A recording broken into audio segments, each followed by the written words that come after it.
직장 생활을 24년 정도 하다 회사를 그만두고 울산에서 부부가 같이 식당을 하고 있습니다.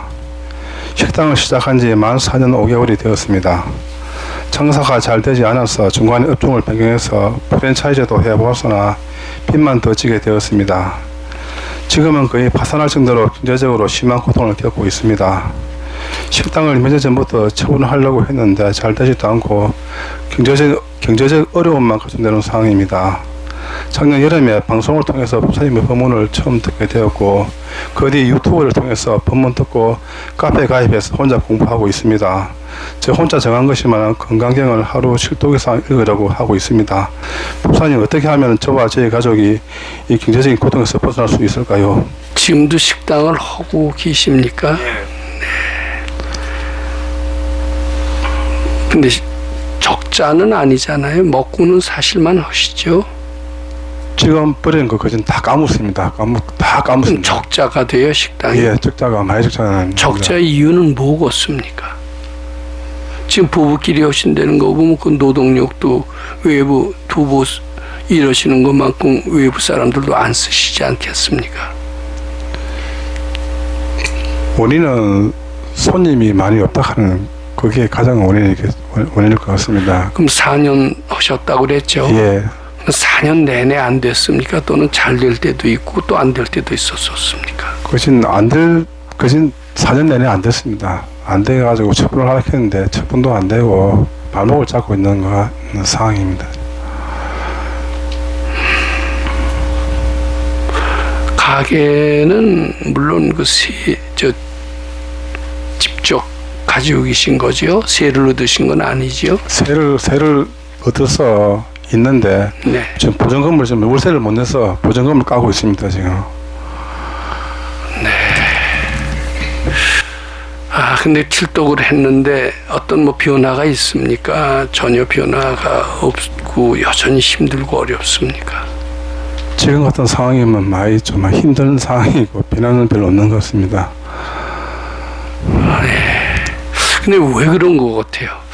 이게 원체 경기가 없어서 또 나는 하는 일마다 죄 안 돼서 또 노력이 부족해서 잘 되는 사람들도 있긴 있지 않습니까? 안 되는 원인이 스스로 생각하시기에 뭐라고 이렇게 판단하십니까? 뭐 일단 준비를 들여서 시작했는 것 같고 그리고 하면서도 좀 장사가 잘 안 되다 보니까 서로 뭐 부부지간에 또 막 말다툼도 많이 오고 가고 그런 여러 가지 요인이 복합적으로 되어서 뭐 또 손님도 막 더 없고 그래가 뭐 그런 것 같습니다.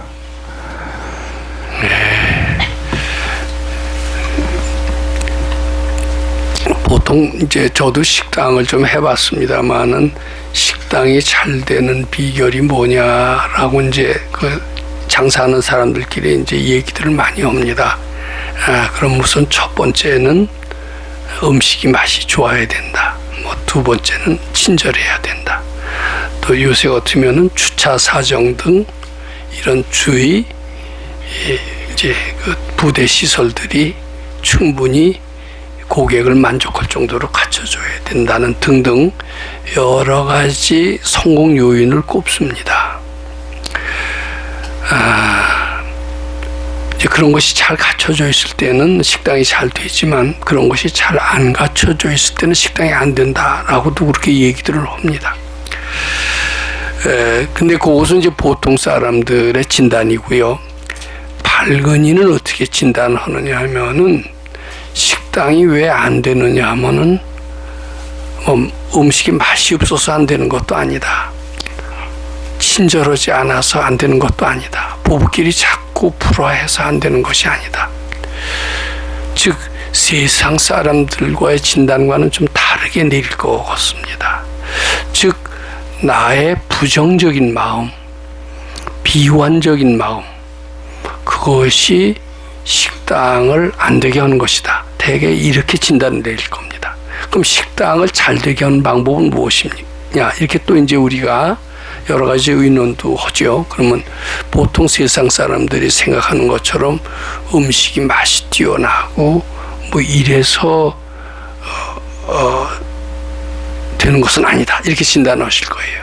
자기 마음이 굉장히 긍정적일 때, 또 자기 마음이 궁하지 않을 때, 자기 마음이 넉넉할 때 이렇게 식당은 잘 될 것이다. 이렇게 이제 아마 진단하실 거로 보고, 저는 그 진단이 가장 정확한 진단이라고 이렇게 생각을 합니다. 그런데 이제 그런 것을 믿었다고 칩시다. 내 마음의 부정적인 마음, 내 마음에 너무 바라기만 하고 베풀 줄도 모르는 마음, 이것이 식당을 안 되게 하는 것이로구나.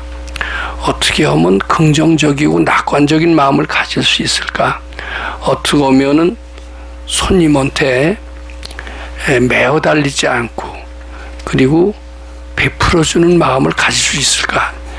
이제 그렇게 깨달았다 하더라도 그렇게 가져진다라는 것이 쉽지가 않아요.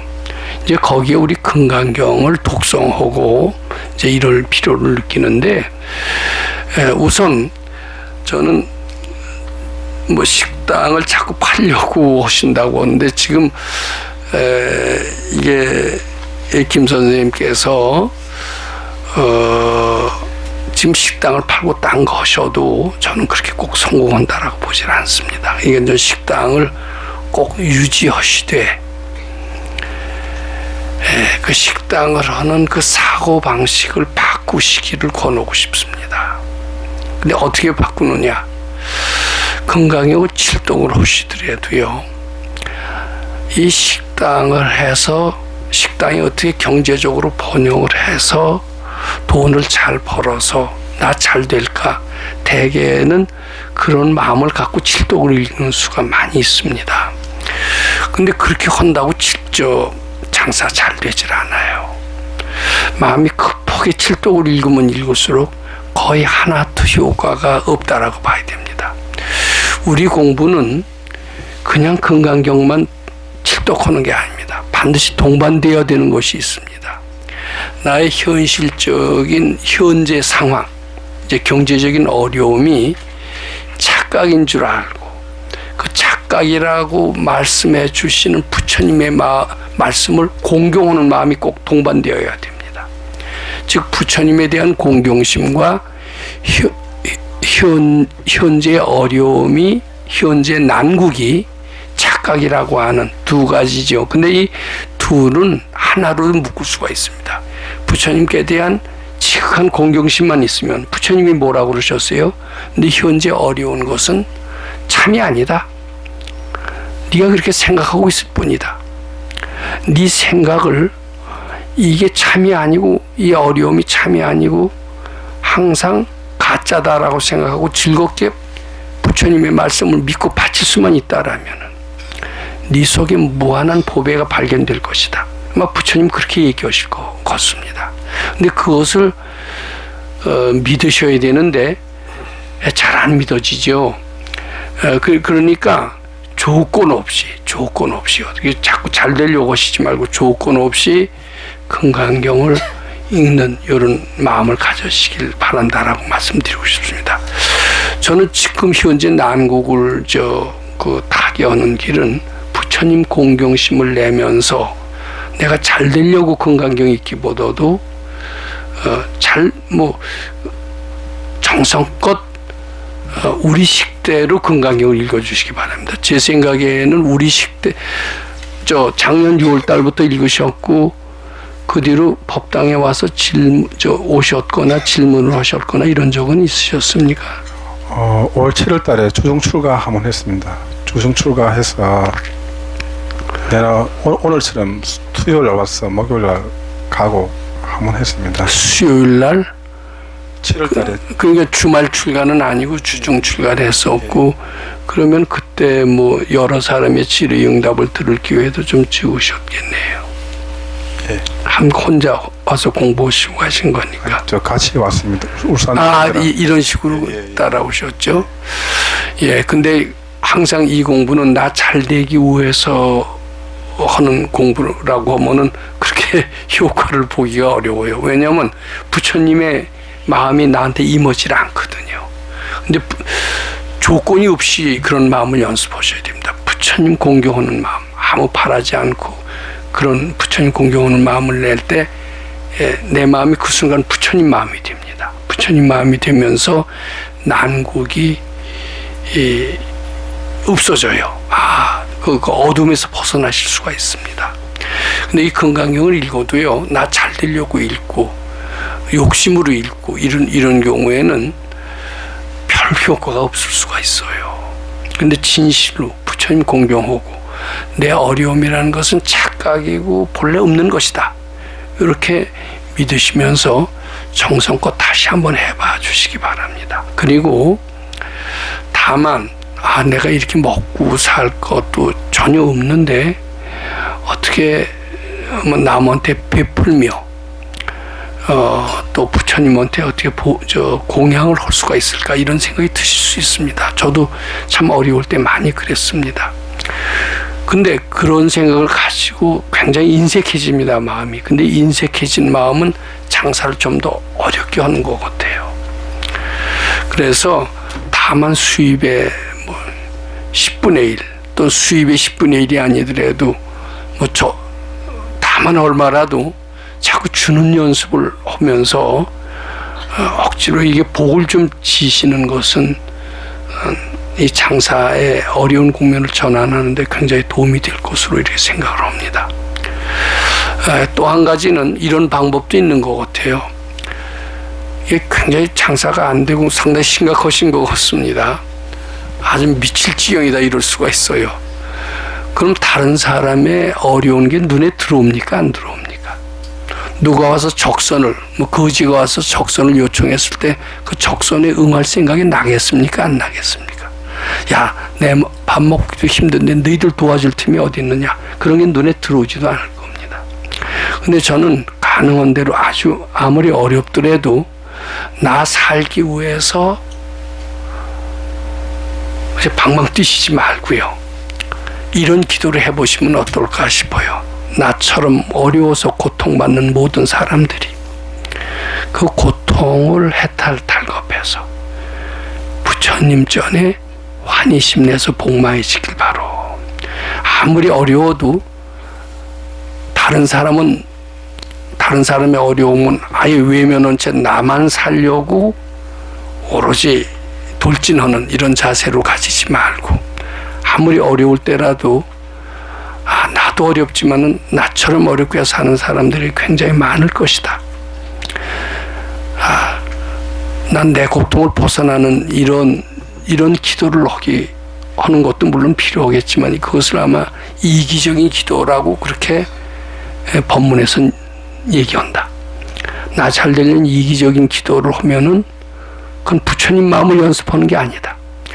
나처럼 어려운 모든 사람이 그 고통에서 벗어나는 기도를 한번 해보자. 아마 선생님이 진심으로 그런 마음을 가지시는 순간 상황은 상당히 바뀔 수가 있습니다. 왜냐하면 그 마음이 부처님 마음, 즉 이기적이 아닌 마음이 되기 때문입니다. 지금은 그렇게 마음을 바꾸시면은 일체유심조라, 내 마음이 바꿔짐에 따라서 현실은 그대로 바꿔집니다. 한번 그대로 해봐 주시기 바랍니다. 그리고 어렵다고 생각하는 것도 이게 사실 참이 아니거든요.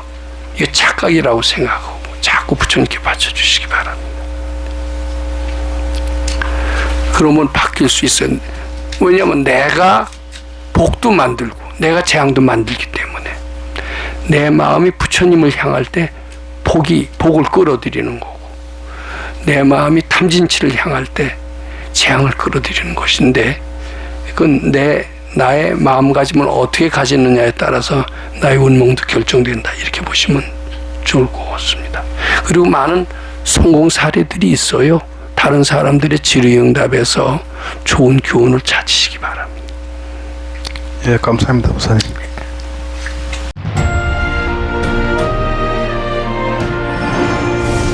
금강경 가르침을 통해 올바른 인재 양성 교육과 각종 사회 문제에 대한 해법을 현대인들에게 제시하고 있는 바른법연구원 김원수 법사가 금강경 독송 및 수행을 통해 얻은 일체유심조, 공, 불이, 구족의 진리로 역경과 난제를 실제 해결하는 체험을 통한 설법집 우리는 늘 바라는 대로 이루고 있다를 출간했습니다. 구입은 전국 서점에서 가능하며 문의는 청우당 02337-1636번입니다.